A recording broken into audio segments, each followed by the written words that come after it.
Hey, what are you doing? How are you? Hey, it's Nick Digilio. That's me. And I've been cutting all these videos one a day throughout the entire month of October, the scariest month of the year, the best month of the year.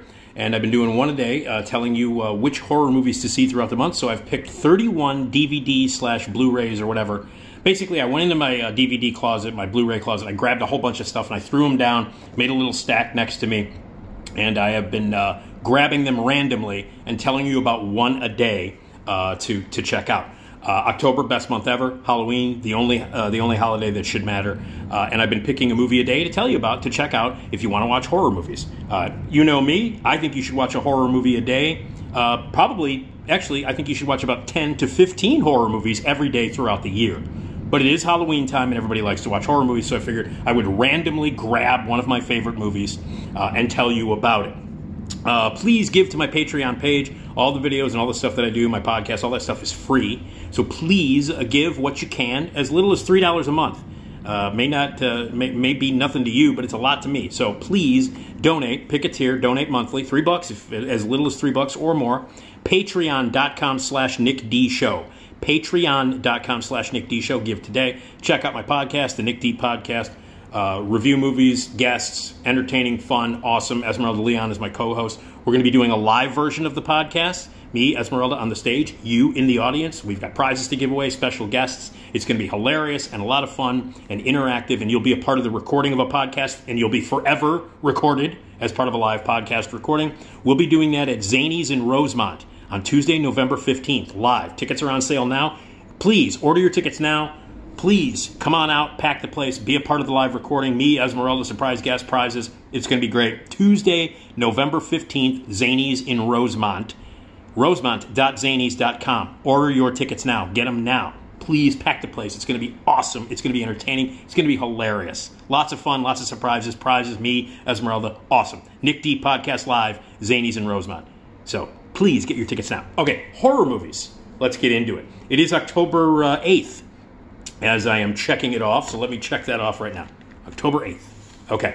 October 8th. So this is the 8th movie that I've talked about. And you can go back and check out all the other ones. I've got one a day from October 1st, through now. Each day, I've been grabbing a movie randomly and telling you about it that you should watch for the horror month of October. All right, randomly. I'm just going to reach. Yeah. Okay. Carrie. Man, please. Look, Carrie. See? Carrie. Look, Carrie. Okay, Brian De Palma. I'm not sure because I randomly grabbed a bunch of shit out of my closet. I just was like, that's a horror movie, that's a horror movie, that's a horror movie, and then I turned them around and I counted 31 of them and just threw them. So I'm seriously randomly grabbing movies. So I don't know how many Brian De Palma movies I have in this stack of movies to talk about throughout October, but obviously Brian De Palma is one of the greatest horror film directors, one of the greatest genre directors, one of the greatest thriller directors of all time.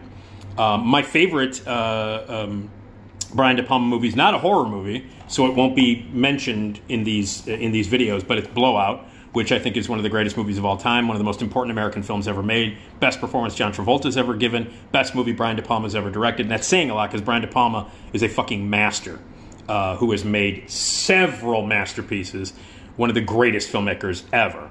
But Blowout, not a horror movie, but you should watch that anyway, even if it's October, but you should watch it.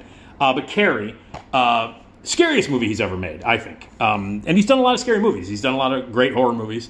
Did a lot of takeoffs on Hitchcock and things like that. Like I love Raising Cain. Everybody hates it. I love that movie. I love Dressed to Kill. I love Body Double.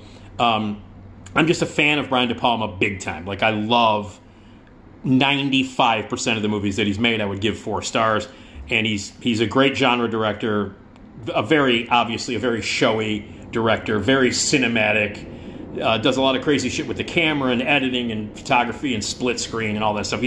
He's not a shy guy when it comes to showing off his technique, and a lot of people complain about his technique being much more showy than his intellect, which I don't agree with, that he rips off other filmmakers, like Hitchcock and stuff like that. Yes, obviously, some of the movies that he's made would not exist without Hitchcock doing it first, but I think he does it in an equally entertaining and intellectual way that Hitchcock did. Brian De Palma, to me, I'm a total Brian De Palma mark. I love him. I love his movies. I know a lot of people don't like him. They run hot and cold on him. Some people think he's a rip-off artist. I think he's a fucking master. I think he's one of the best directors alive.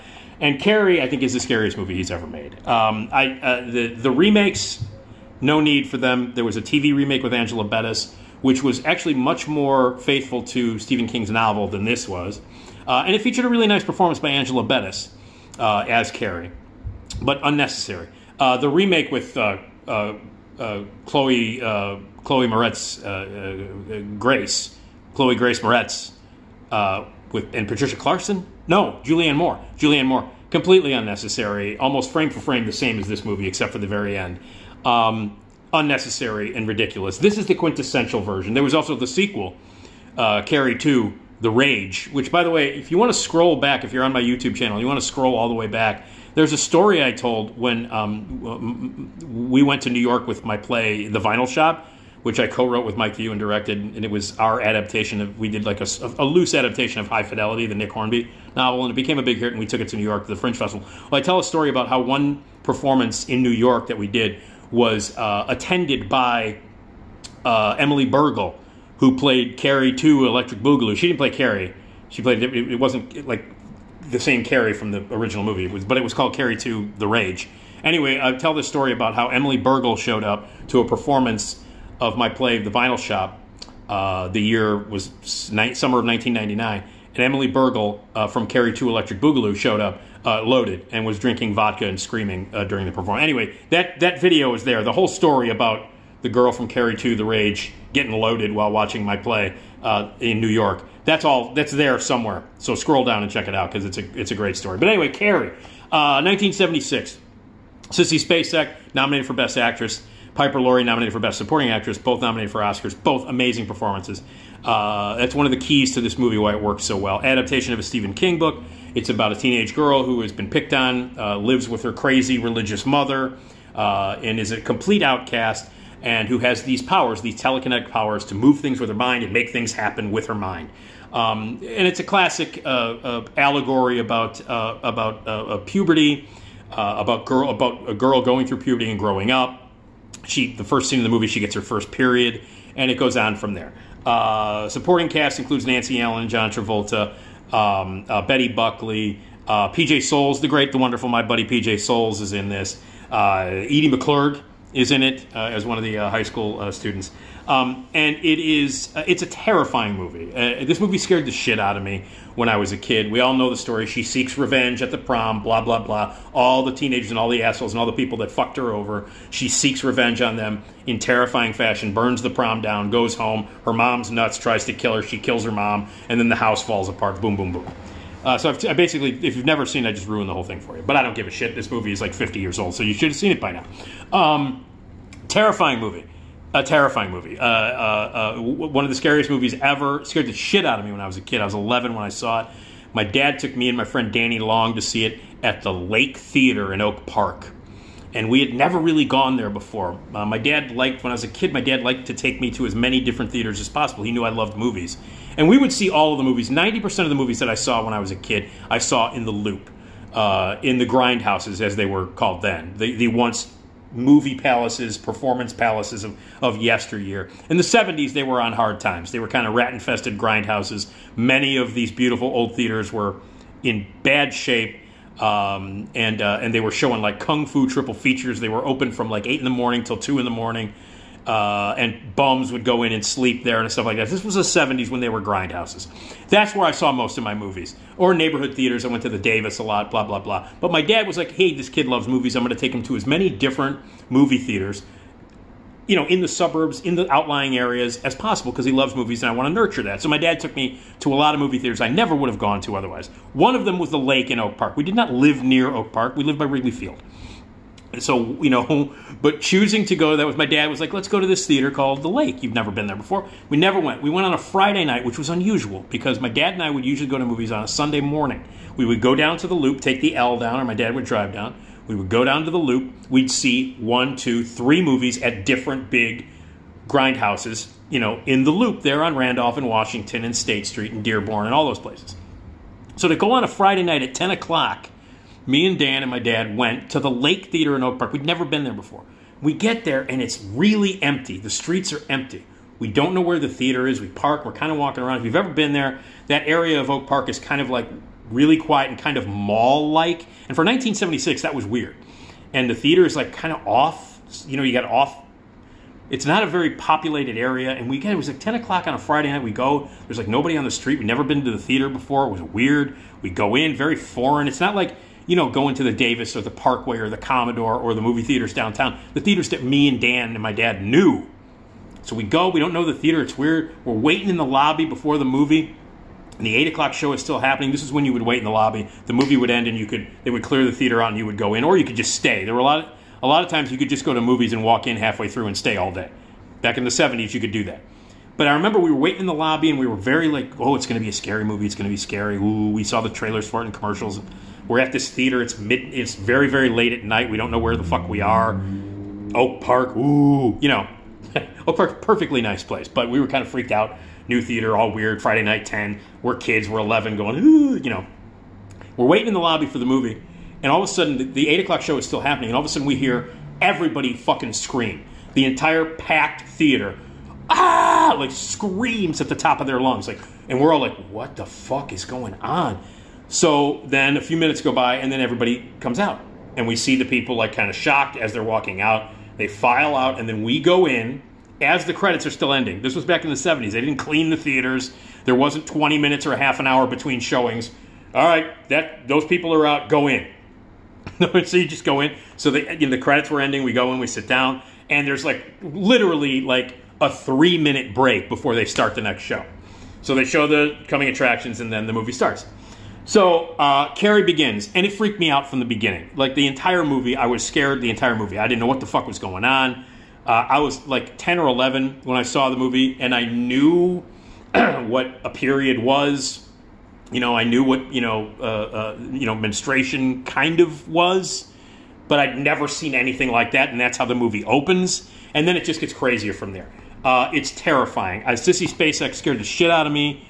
At the end of the movie, she was terrifying, covered in blood. It's always been this image of a woman covered in blood has always scared the shit out of me. There was this great movie called that Andrew Fleming directed called Bad Dreams, a great movie, and that has a scene where Jennifer Rubin gets covered in blood and screams. And any movie, High Tension's another one, Suspiria's another one. A lot of movies, wherever people get covered in blood. Well, fuck, I mean, Ash, all of the Evil Dead movies.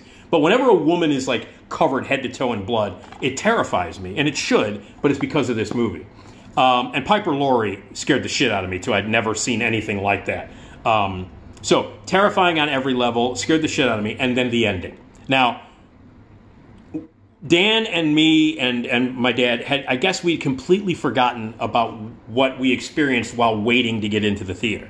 Because when we were waiting to get into the theater, the 8 o'clock show was going, and then obviously, if you know Carrie at all, it's got the big shock ending. Like the big surprise ending where the hand comes up out of the ground and grabs Amy Irving's arm. And that was like a shocking thing. Nobody had ever done that before. And it's one of those scenes where you fucking jump out of your seat. It's one of the greatest jump scares, maybe the greatest jump scare in the history of movies, is the hand coming out of the grave and grabbing Amy Irving's arm at the end of Carrie.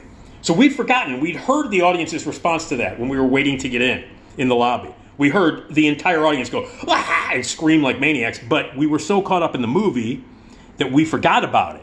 And then at the end, when the hand comes up, that was like the icing on the cake. We were like, that was it. And walking out of that theater and back to the car, I remember I was fucking terrified. I was mortified. The movie scared the shit out of me. The ending was just like a capper. I mean, I was terrified the whole movie, and then that ending, the arm coming out, scared the shit out of me. And I remember the walk back from the Lake Theater to the car in Oak Park at like midnight on a Friday night.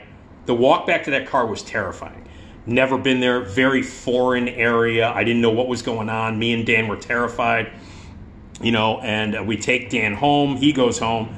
And I go home.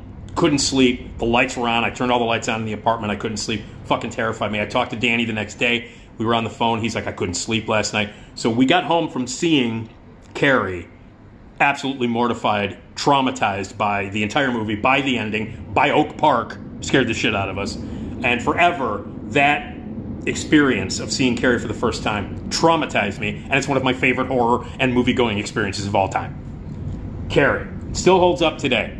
Incredibly well made. The split screen, the whole prom sequence is unbelievable. The performances are amazing. Great behind-the-scenes stories. Again, you should check out my podcast, Nick D Podcast. I have 2 episodes with PJ Souls, who was in Carrie.